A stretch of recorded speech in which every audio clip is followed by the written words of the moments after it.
Olá, minhas amigas e meus amigos, tudo bem com vocês?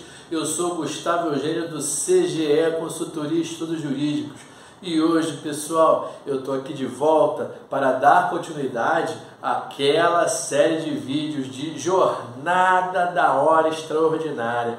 É isso aí, pessoal, nós vamos aproveitar essa oportunidade e entender definitivamente tudo sobre jornada extraordinária, sobre hora extra, intervalo intra-jornada, interjornada. Nós já conversamos sobre sobreaviso, lembramos também alguns temas importantes como horas em itinere, se ela realmente se encerrou ou se continua em vigor, muitos assuntos ligados à jornada de trabalho, que é muito ampla. Mas antes de mais nada, pessoal, se você já gostou desse assunto, peço que vocês compartilhem esse vídeo para que outras pessoas também tenham acesso a esse conteúdo. Peço também que você dê um like nesse vídeo, porque se esse vídeo for interessante para você, você dá um like e mostra para a internet, para todos, a importância desse conteúdo. E pessoal, hoje eu vou conversar com vocês sobre um tema muito batido e muito comum na Justiça do Trabalho. Eu quero conversar com vocês sobre intervalo intrajornada, a famosa hora de almoço. E por que, pessoal, que o intervalo intrajornada é tão importante para que o advogado conheça? Foi como eu já conversei com vocês, já disse para vocês que o tema jornada de trabalho, ele sempre cai na prova do OAB, sempre cai em concurso público. E por que cai em concurso público e principalmente em prova do OAB? Porque ele está lá toda hora na Justiça do Trabalho, pessoal. É essa a grande verdade.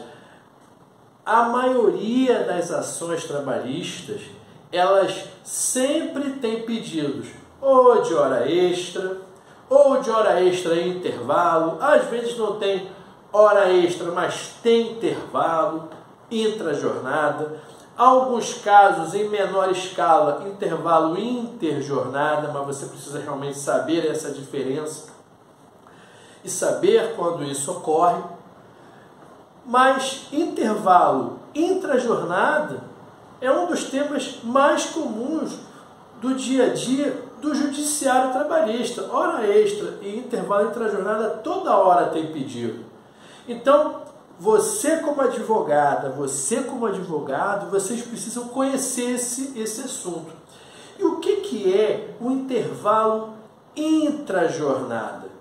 É aquele intervalo reservado durante a jornada de trabalho para que o funcionário ou a funcionária ou faça a sua refeição e tenha um descanso, né?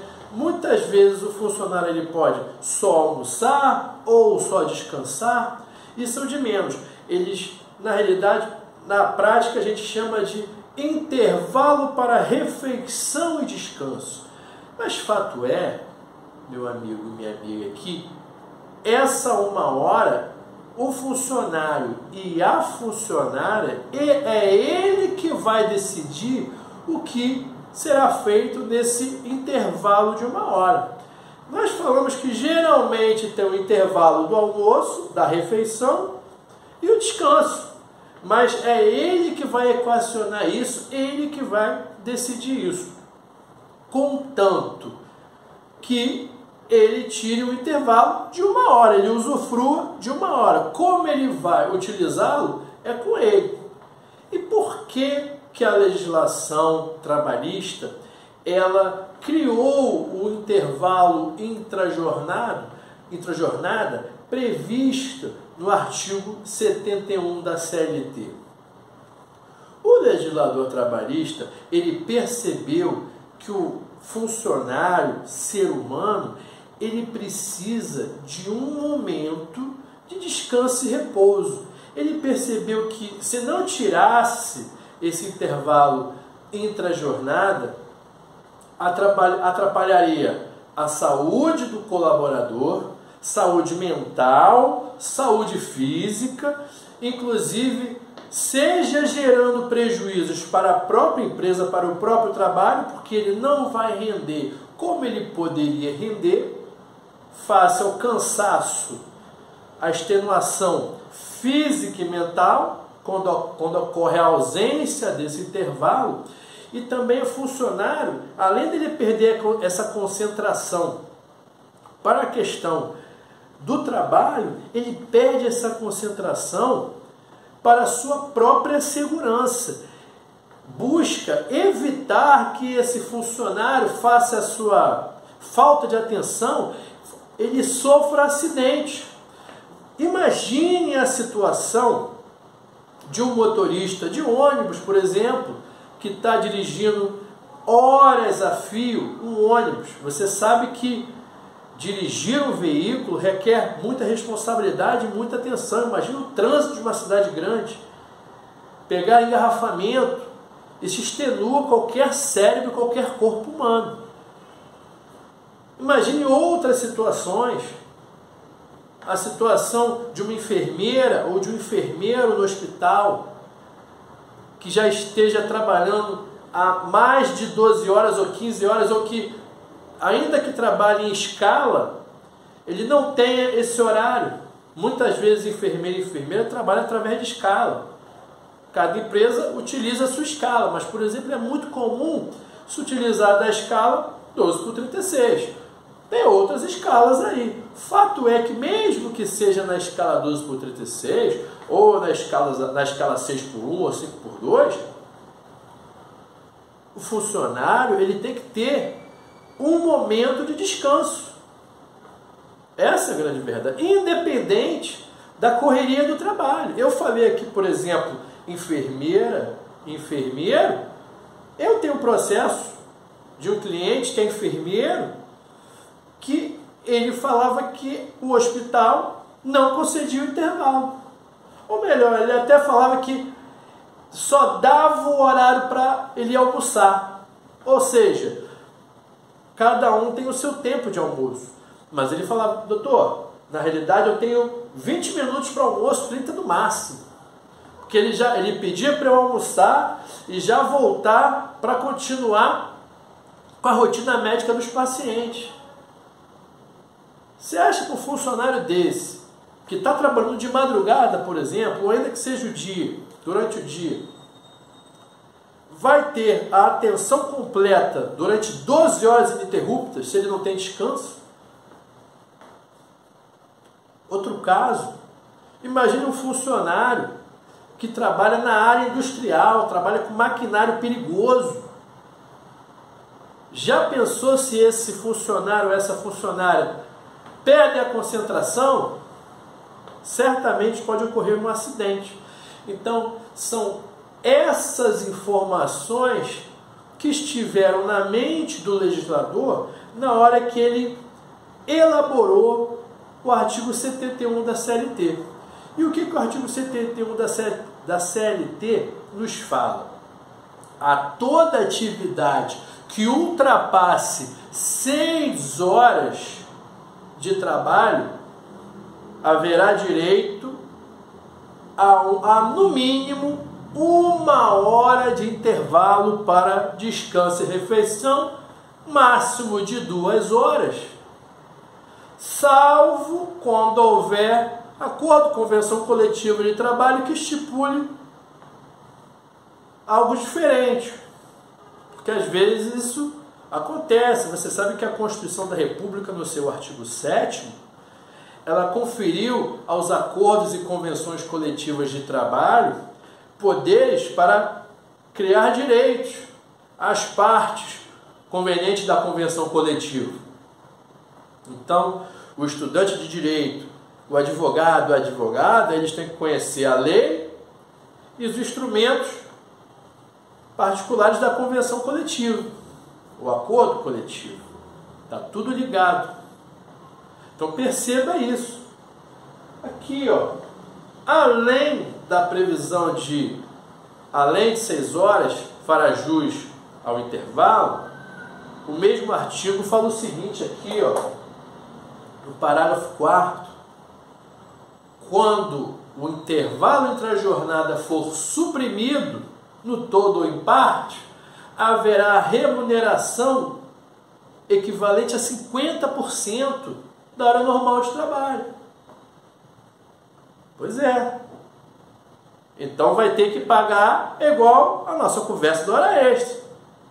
Vai pagar 50% daquela hora. Então é o seguinte, por exemplo, ele tirou 30 minutos, com a reforma trabalhista, antigamente o entendimento do TST era o seguinte, por mais que ele tirasse 30 minutos e foram suprimidos 30, pagava-se tudo. Agora com a reforma trabalhista não.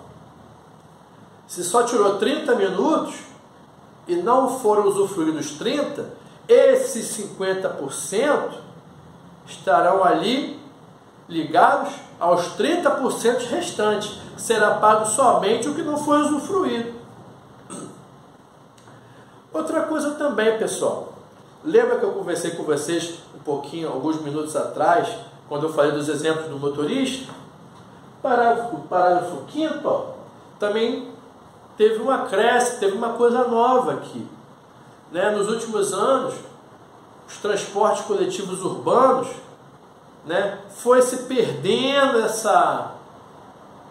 esse cargo de motorista. Ainda temos motorista de ônibus, de transporte coletivo, e cobradores, mas cada vez menos.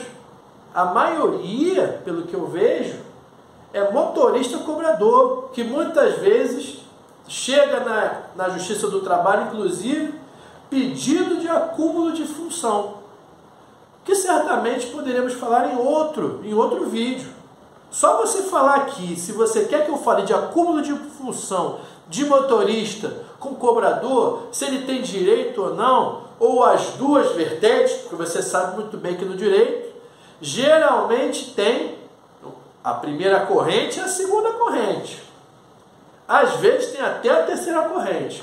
E tem decisão cá entre nós para tudo que é lado, é essa a grande verdade.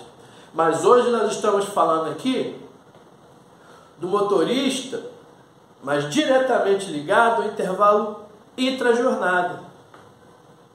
E aqui a legislação já flexibilizou a possibilidade do motorista e do cobrador não tirar 1 hora integral de intervalo de refeição e almoço.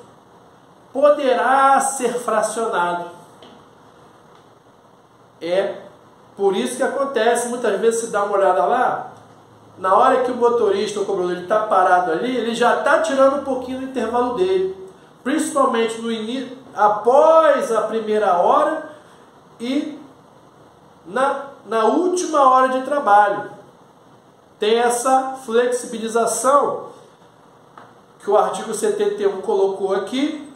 Já estava na prática acontecendo isso, com base muitas vezes na convenção coletiva de trabalho dos sindicatos, celebrado pelos sindicatos, e a legislação, o que ela fez? Ela se adequou ao que já estava ocorrendo na prática do transporte público. Beleza, pessoal? Esse aqui é o básico do intervalo intrajornada. Beleza? Eu espero que vocês tenham gostado desse tema, gostado desse vídeo. Caso vocês queiram perguntar algumas informações, coloquem aqui. Peço que vocês deem o like, compartilhem esse vídeo e eu desejo a vocês um grande abraço e até a próxima.